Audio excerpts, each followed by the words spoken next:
ఎప్పుడు ఆదాయాన్ని మించి ఖర్చు పెట్టకూడదు. ముఖ్యంగా ఈఎంఐ అనే దరిద్రపు సంస్కృతి వదిలిపోతే దేశం అంతా బాగుంటుంది. దానివల్ల నాశనం అవుతున్నాం. డబ్బులు లేకుండా వస్తువులు కొనేస్తున్నారు. అందరూ డబ్బులు లేకుండా వస్తువులు కొనేస్తున్నారు. మన దగ్గర ఉంటేనే కొనుక్కోవాలి. కారు కొనాలి. దానికి ఎవరితోనో మనకున్న సాంగత్యం ఎప్పుడైనా విడిపోయేదే కదా.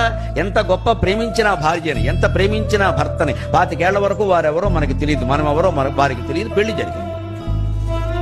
25 ఏళ్ళు, 30 ఏళ్ళు, 40 ఏళ్ళు, 50 ఏళ్ళు అవకాశాన్ని బట్టి, ఆయుర్దాయాన్ని బట్టి సంసారం నడిచింది. తర్వాత ఎంత గొప్ప సీతారాములు లాంటి ప్రేమికులైనా సరే, రుక్మిణీ కృష్ణుడు లాంటి వాళ్ళైనా సరే, పార్వతీ పరమేశ్వరుడు లాంటి వాళ్ళైనా సరే, ఎవరో ఒకరి ముందు వెళ్ళిపోవాలా వద్దా? అది ప్రకృతి నియమం. అది దానికి సహజంగానే అనుబంధం కారణంగా కళ్ళ నీళ్ళు వస్తాయి, బాధ కలుగుతుంది. అంతే, అక్కడే ఆపియాలి. దాన్ని అక్కడే ఆపియాలి.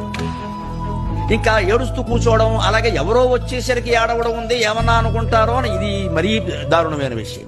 ఎవరి కోసం మనం ఏడవలసిన పని లేదు. ఇక్కడ మనకు దుఃఖం సహజంగా వస్తే కళ్ళనీళ్ళు వస్తే, లేతే రావు.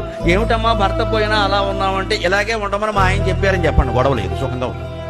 ఆయన ఆజ్ఞ పాటిస్తున్నాం. లేకపోతే లోకం చాలా చెడ్డదమ్మా, వీళ్ళకి ఏడుపులు కావాలి. అంతో మన ఇంట్లో ఏడుపులు పక్కింటి వాడికి ఎంత ఆనందంగా ఉంటాయో.